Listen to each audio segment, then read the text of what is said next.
You mean an artist like in making drawings? Correct.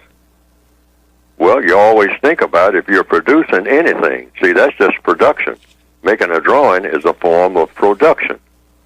Like under economics, the section of the book, it says we're always supposed to be producing something. The major thing we're supposed to be producing is a thing called justice. Why? Because according to compensatory logic, justice is something that is needed that we don't have. So you always try to produce something that is needed. So anything that you produce, and if you're producing a painting or a cartoon or any image of something, you should have in mind, now how is this going to affect a person's thinking? Because evidently if you're painting something, you intend for someone to look at what you have painted. And so it comes down to one question. What is that person going to be motivated to do as a result of looking at that painting? So that's what you should have in mind. There's all types of art forms. That's why I asked, were you talking about a form of painting? Stage plays, they call that a form of art. Writing a poem is a form of art, they say.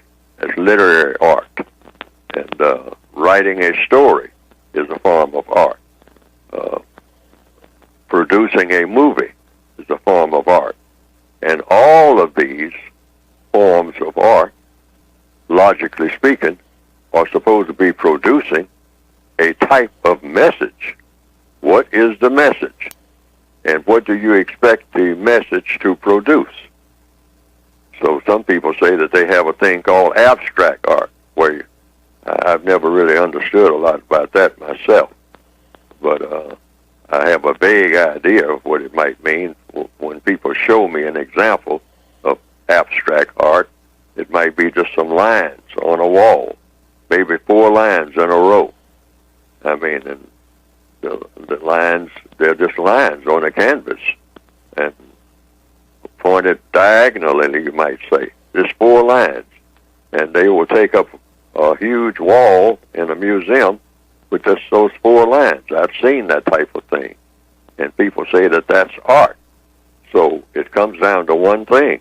When I look at it, what do I think about doing? I'm thinking about doing something as a result of looking at it.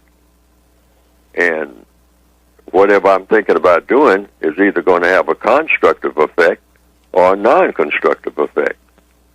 That's what any form of communication, and that's what all art is, a form of communication. It comes under communications. You're communicating. And so it comes down to what am I supposed to think about when I see those 4 lines? And what am I supposed to think about doing as a result of having seen it? That's it. So that's what you keep in mind, according to what? According to, I say, compensatory logic.